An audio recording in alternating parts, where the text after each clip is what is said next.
देखिए अब आपकी ये जो प्रश्नावली है, प्रश्नावली नंबर 2 बहुपद वाली, बहुपद वाली जो प्रश्नावली है, इसमें कौन कौन से क्वेश्चंस आएंगे। देखिए इधर कि बहुपद में सबसे पहले तो हम बहुपद के बारे में देखते हैं कि यार बहुपद होता है क्या है। कि बहुपद में आपके हमेशा जो चर की घात है वो धनात्मक पूर्णांक होती है। इस प्रकार से रहेगा, जैसे मान लो मैंने लिख दिया 4x² प्लस का 2x माइनस के 7, एक बहुपद लिखा है मैंने, और इस बहुपद के मैं बहुत सारे प्रश्न बना सकता हूँ। पहले तो आपसे पहला प्रश्न ये पूछ सकता हूँ सिंपल सी भाषा में, किसमें पदों की संख्या कितनी है, पद कितने हैं। पदों की संख्या अगर आपको बताना है तो पहला, दूसरा, तीसरा, यानी 3 पद है। कितने पद है इसमें भैया? 3 पद है, इसीलिए इसको क्या बोलते हैं? त्रिपदी। क्या बोलते हैं इसको? त्रिपदी बोलते हैं। पहला तो ये। सेकंड कि बात करें हम कि कितने चर वाला है, चरों के आधार पर अगर बात करें, चरों के आधार पर तो कितने चर वाला है, तो ये सिंगल चर का है, तो अपन इसको बोलते हैं एक चर वाला। कितने चर वाला? एक चर वाला बहुपद है। तीसरा, अगर घात के आधार पर देखा जाए कि यार ये कितने घात का समीकरण है, तो हम इसे बोलेंगे घात के आधार पर। घात अगर देखी जाए, इसकी मैक्सिमम घात कितनी आ रही है? 2। 2 घात होने के कारण इसे क्या बोला जाएगा? इसे बोला जाएगा द्विघाती। क्या बोला जाएगा? द्विघाती या द्विघात बहुपद। द्विघाती बहुपद क्या बोला जाएगा? द्विघाती बहुपद। ठीक है, 3 प्रश्न यहां से आपको ध्यान रखना है। पहला पद पूछ लिया जाए तो त्रिपदी, दूसरा चर ये। तीस और इस सबसे ज्यादा इंपॉर्टेंट यह है कि कोई सा बहुपद होगा या नहीं होगा। एक बहुपद होने के लिए आवश्यक शर्त क्या है? जैसे लिखा मैंने 5x⁴ प्लस का 3x, अगर आपके किसी भी चर की घात लिखा है मैंने यहाँ पे बीजीय व्यंजक में, जिसमें उपस्थित चर राशि की घात एक पूर्ण संख्या हो। कौन संख्या? पूर्ण। और पूर्ण होने के बाद पूर्णांक की बात करें तो धनात्मक पूर्णांक बोल सकते हैं उसे। क्या बोल सकते हैं अपन? धनात्मक पूर्णांक बोल सकते हैं, यानी धनात्मक पूर्णांक होना चाहिए, वो बहुपद कहलाता है। चर राशि की उच्चतम घात ही बहुपद की घात होती है। अपन ने इसको देख ही लिया है यहाँ पे। इसके बाद में देखिए, बात करें अपन रेखिक बहुपद की। अब रेखिक बहुपद का मतलब है जिसकी अधिकतम घात उपस्थित चर राशि की घात कितनी हो? 1 हो। इस प्रकार से 2x प्लस के 5 इक्वल टू 0, ये भी आपके एक चर मतलब एक घात का, इसे रेखिक बोल सकते हैं। आप लिख सकते हो 5y प्लस के 4 बराबर 0, ये भी आपके रेखिक है। इसके बाद में आपने लिख दिया कि 3y इक्वल टू 0, ये भी आपकी क्या है? रेखिक है। इस प्रकार से रेखिक बहुपद आपके बन जाता है। रेखिक का मतलब होता है चर की अधिकतम घात कितना होना चाहिए? 1 होना चाहिए। दूसरा द्विघात बहुपद, यानी कि उसमें उपस्थित चर राशि की जो घात है कितना होना चाहिए? 2। जैसे मैंने लिखा आपके 5x² प्लस के 3x इक्वल टू 0, ये भी आपका क्या है? बहुपद है, मतलब द्विघात बहुपद। एक लिखा मैंने 2x² प्लस के 7, ये भी आपका क्या है? द्विघात बहुपद। यानी कि x है या y है या जो भी चर है उसकी घात क्या होना चाहिए? आपके मैक्सिमम 2 होना चाहिए, उसे द्विघात। त्रिघात की बात करें तो त्रिघात में क्या रहेगा? इस प्रकार का रहेगा आपके 3x की घात 3 प्लस के 5x। इसका मतलब ये नहीं कि 3 आना जरूरी है, यहाँ है त्रिघात में जैसे मान लो आ जाए x की पावर 3 मिलना चाहिए। कितना मिलना चाहिए? x की पावर 3 मिलना चाहिए। ठीक है, तो ये थोड़े से क्वेश्चंस आपको ध्यान रखने हैं। नेक्स्ट देखिए आप क्वेश्चन कि मुख्य प्रश्न कैसे बनेंगे आपके यहाँ पे, किस प्रकार आप आंसर दोगे। इसमें बहुपद के शून्यांकों और गुणांकों में संबंध क्या रिलेशन होता है। जैसे मान लो आपका एक द्विघात बहुपद है, जैसे x² plus x plus c बराबर 0 है। इसके अगर मैं मान लूं, इसके x की वैल्यू अगर मान लो 2 निकलती है, x के मान निकलते जिसे अपन बोलते हैं शून्यांक। अगर मान पहला अल्फा है और दूसरा बीटा है, तो आपका x का क्या है? सॉरी, x² का क्या है? गुणांक है। और ये जो b है, b क्या है? x का गुणांक है। ये भी क्या है? x का गुणांक। और c का मतलब है कोई अचर राशि है। क्या है ये? अचर राशि, संख्यात्मक मान रहेगा। इन तीनों के मध्य, यानी कि ये a, ये b और ये c, इसके अलावा इसके जो हल है अल्फा बीटा, इनके बीच में क्या संबंध होते हैं, वो संबंध यहाँ दर्शाया गया कि द्विघात बहुपद x square plus b x plus c के दो शून्यंक माना कि है, ए का मतलब आप अल्फा मान सकते हो, अल्फा और ये क्या है बीटा है, तो क्या लिखा जा सकता है, लिखा जा सकता है कि शून्यांकों का योग यानी कि अल्फा और बीटा को दोनों शून्यांक को जोड़ेंगे तो किसके बराबर आएगा, ये आएगा आपके माइनस का बी अपॉन ए। और माइनस का बी अपॉन ए का मतलब समझते हो, आपको मैंने इस प्रकार से लिखाया होगा माइनस बी अपॉन ए, यानी बी और ए की वैल्यू यहाँ रखना, शून्यांकों का योगफल इस प्रकार से निकलेगा। किसी भी समीकरण के शून्यांकों का अगर गुणनफल निकाल रहे हो, गुणनफल, तो अल्फा इंटू बीटा का मतलब क्या रहेगा, सी अपॉन ए रहेगा, यानी सी क्या है आपके अचर पद, ए क्या है आपका एक्स स्क्वायर का गुणांक। देखिए चलो क्वेश्चंस की शुरुआत करते हैं हम। क्वेश्चंस की शुरुआत किस प्रकार से है, इधर देखिए पहला क्वेश्चन है 4x square plus 7x minus 5x की पावर 3 की घात है। अब बहुपद की घात क्या होती है, इसके पहले अपन ने अभी जस्ट देखा है कि बहुपद की घात क्या, चर राशि की उच्चतम घात ही बहुपद की घात कहलाती है। तो इसमें बहुपद देखो, ये वाला बहुपद है, इस बहुपद की घात उच्चतम कितनी आ रही है भैया, 3 है, तो आपका क्या हो जाएगा आंसर, तीसरे में 3, ठीक है। यदि बहुपद 2x square plus x plus के, ये बहुपद दे रखा, मैं लिख देता हूं इसको, क्या बहुपद वो 2x स्क्वायर प्लस क्या एक्स, सॉरी एक्स प्लस कै का एक शून्यक 3 है। इसका एक शून्यक का मतलब आप लोगों को पता है, इसके दो शून्यक होते हैं, एक तो होता है अल्फा और एक होता है बीटा, उसमें से एक शून्यक उसने दे रखा कितना, 3। अब शून्यक क्या होता है, शून्यक चर का वह मान होता है जिसको हम समीकरण में रखें तो समीकरण कितनी हो जाए, संतुष्ट हो जाए या जीरो हो जाए। जैसे अपन लिखेंगे यहाँ पे, ये जो है शून्यक, वो शून्यक कितना दे रखा, 3, यानी x का मान दे रखा 3। अगर मैं इस समीकरण में x का मान 3 रखूं तो ये जो समीकरण है 2x square plus x plus के, वो इक्वल टू कितनी हो जाती हो, जीरो के बराबर हो जाए, मान रख लो। जैसे मान रखेंगे 3 का स्क्वायर प्लस 3 प्लस के इक्वल टू 0, तो ये क्या हो जाएगा, 2 इंटू 3 का स्क्वायर 9 और प्लस के 3 और प्लस का के इक्वल टू 0, 9 दूने 18, 18 प्लस 3 कितने हो जाएंगे, आप सबको पता होगा 21, और जब अपन मान निकालेंगे के का तो ये 21 इधर जाके किसका हो जाएगा, माइनस के 21। इसका जो आंसर है ऑप्शन नंबर कितना हो जाएगा, 4। होगा नहीं होगा, होगा, है ना। इस प्रकार से आपको ध्यान रखना है, किसी बहुपद के दो शून्यक होते हैं, अगर एक शून्यक उसने दिया है तो आप उसका मान उसमें रखोगे समीकरण में तो कितना हो जाएगा, 0, लिखा है अपन ने यहाँ पे। नेक्स्ट देखिए आप,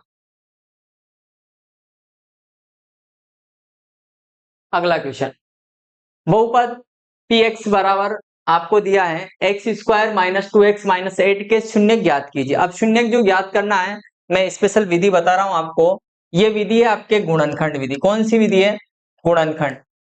गुणनखंड विधि कैसे काम करती है, देखिए आप, सबसे पहले अपन यहां लिखेंगे आंसर को इसी प्रकार से जमाना आपको, गुणनखंड विधि, गुणनखंड विधि। अब गुणनखंड विधि के लिए अपन बात कर रहे हैं इसकी, x square minus 2x minus के 8, ये जो है, तो गुणनखंड विधि क्या कहती है, मैं छोटी सी ट्रिक बता रहा हूं आपको। सबसे पहले आपको स्क्वायर वाले पद और अचर पद का गुणा करना है, गुणनखंड यानी कि गुणा और टुकड़े, पहले गुणा करते हैं तो एक रफ काम होता है थोड़ा सा, इसका और इसका गुणा करोगे तो माइनस के 8x स्क्वायर आए, एक्स स्क्वायर का गुणा 8 से किया अपन ने, माइनस के 8 से, ये तो गुणन हो गया।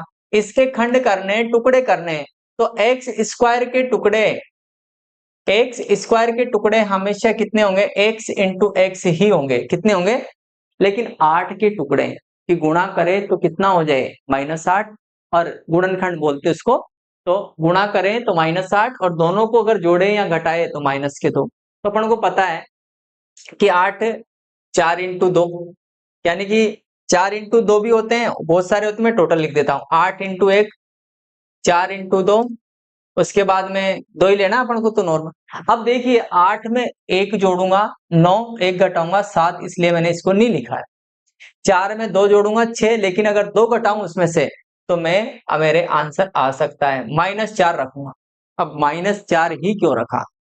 क्योंकि -4x में से 2x जाएगा तो माइनस का 2x भी आ जाएगा, 4x माइनस के गुणा होंगे 2x से तो माइनस के 8 भी आ जाएंगे। इसलिए अब यहाँ क्या लिखेंगे, पहला तो ये x स्क्वायर सेम लिखा जाएगा, इसकी जगह माइनस के 4x और प्लस का तो x माइनस के 8, क्योंकि देखो इसको मैंने तोड़ के इस प्रकार से लिख लिया। जब हम इनके जोड़े बनाएंगे तो जोड़े किस प्रकार से रहेंगे भैया, इसको अपन 0 के बराबर कर देंगे तो ये x कॉमन आएगा इसमें से, x माइनस 4, और इसके बाद में यहाँ से प्लस के 2 कॉमन आएंगे, x माइनस 2 का भाग 8 में कितनी बार, 4 बार। तो एक कोष्टक में ये आ जाएगा और एक कोष्टक में कितना आ जाएगा, x प्लस 2, होगा नहीं होगा। अब जब ऐसा हो जाएगा तो आपको क्या करना है कि इनको 0 के बराबर, यानी कि बात बताई थी मैंने, तू 0 या मैं 0, यानी कि x माइनस के 4 इक्वल टू 0 करेंगे और x प्लस 2 इक्वल टू कितना होगा, 0। x की वैल्यू कितनी आएगी, 4, और इस x की वैल्यू कितनी आएगी, माइनस के 2। आपको लास्ट में अंतिम ये शब्द लिख के आना है पूरा कि अतः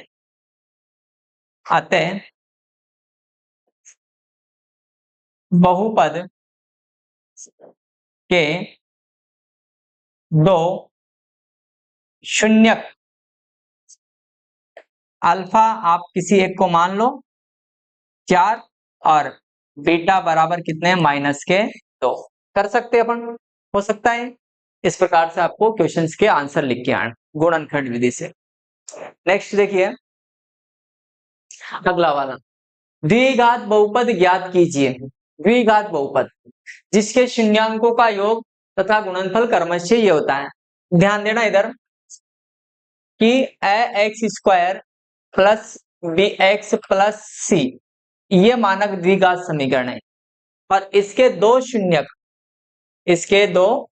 शून्यक, एक तो निकलता है आपका अल्फा और एक निकलता है आपके बीटा, निकाले जाते हैं। जब आपके पास समीकरण होती है तो समीकरण से आप क्या करते हो, शून्यक निकालते हो। लेकिन आपका ये वाला क्वेश्चन ऐसा है कि आपको शून्यक दिए होंगे या शून्यकों का योग या कुछ और दिया होगा, तो आपको क्या करना है, वापस से समीकरण बनाना है। तो यदि आपको उसके शून्यक दिए हो, अल्फा और बीटा दिया हो, तो उसके लिए मानक एक द्विघात समीकरण का जो सूत्र होता है, द्विघात बहुपद, द्विघात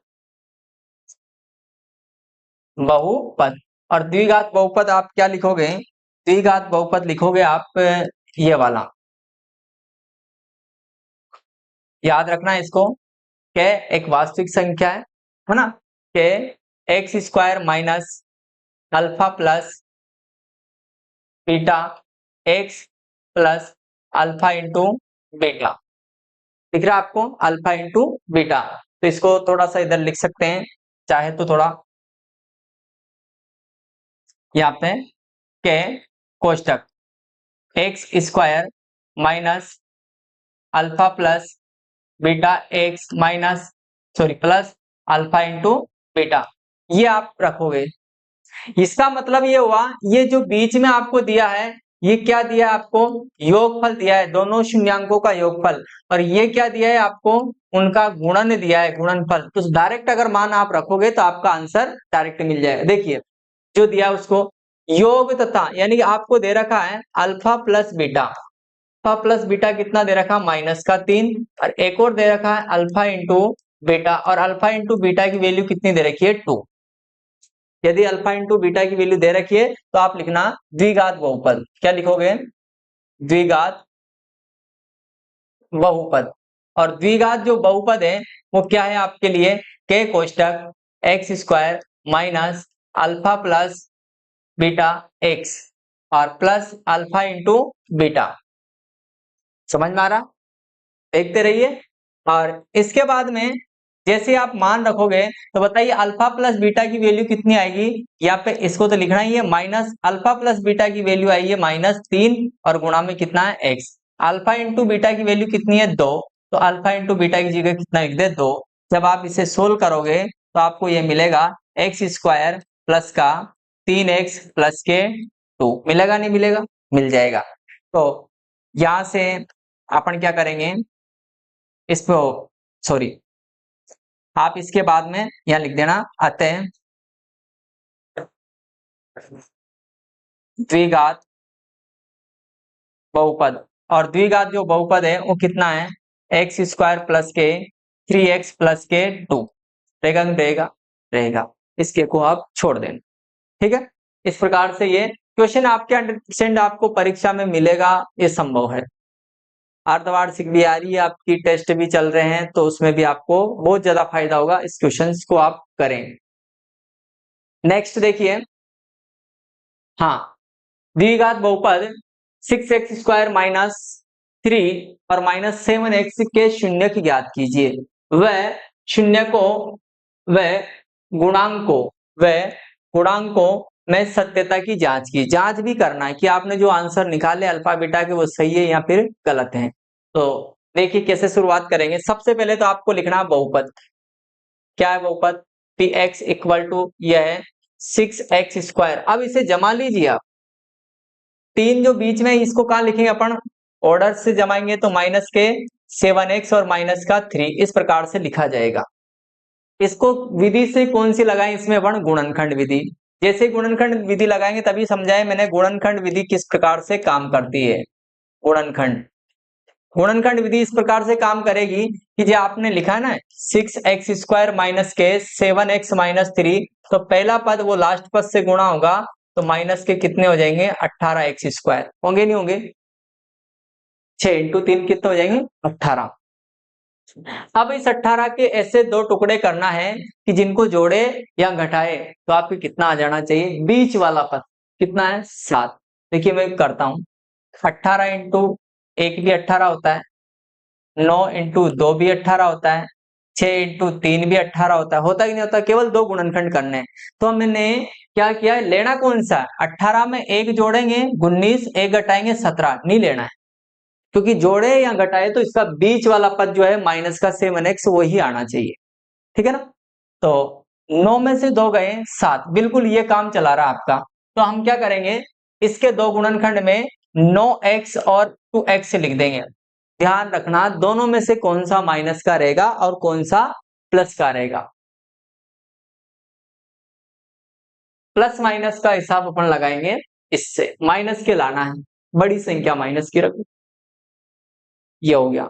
अब देखिए यहाँ पे इसको फिर लिखेंगे 6x स्क्वायर माइनस, इसको हटा देंगे, वो लिखेंगे माइनस के 9x और प्लस के कितने थे, 2x और माइनस के 3। इनके जब हम जोड़े बनाएंगे तो आपको ये लिखा 3 कॉमन आएगा, x कॉमन आएगा 2 बार, और कितना हो जाएगा यहाँ पे x माइनस 3 का 9 में कितनी बार, 3 बार, x से x कट जाएगा, प्लस कुछ भी कॉमन नहीं आ रहा है इस कारण से ये 2x माइनस 3 ऐसा कैसा ही रहेगा। इसको अपन क्या करेंगे, 0 के बराबर लिखेंगे।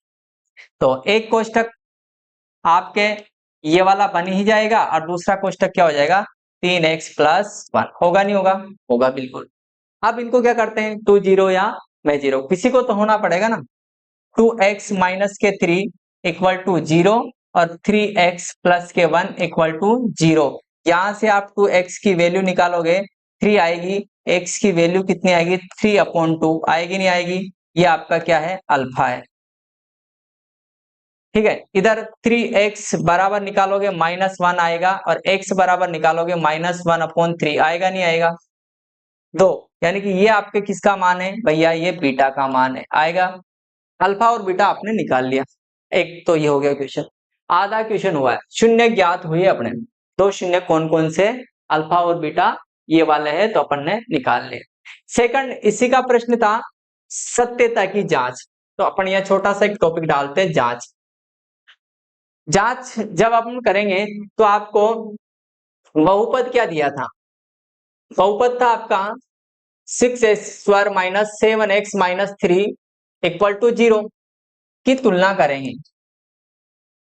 इसकी तुलना हम एक मानक समीकरण जो होती है, मानक समीकरण मैंने लिखवाई आपको, जिससे पहचान मिलती है कि ये द्विघात समीकरण है।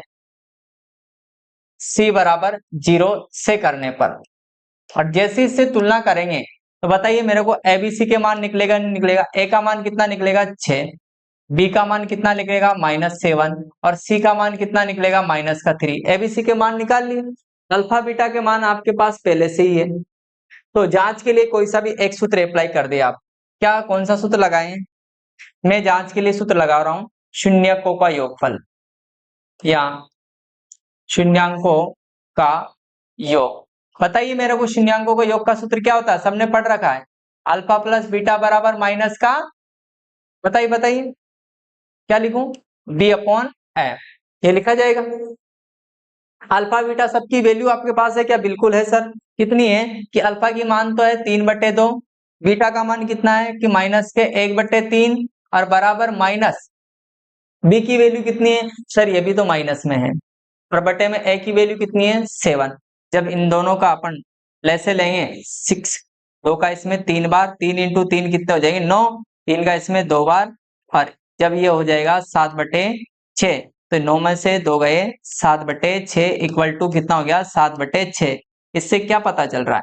ये हुआ आपके LHS बराबर RHS, यानी कि आपकी जांच क्या बिल्कुल सही है। ठीक है, आप क्लास को थोड़ा शेयर भी करते रहें, देखते भी रहें और कोशिश करें क्वेश्चंस को आप स्वयं सोल्व करें तो अच्छा रहेगा। नेक्स्ट देखिए, हाँ, आज इस क्लास में केवल इतना ही था। मिलते हैं हम नेक्स्ट क्लास में। थैंक यू, धन्यवाद।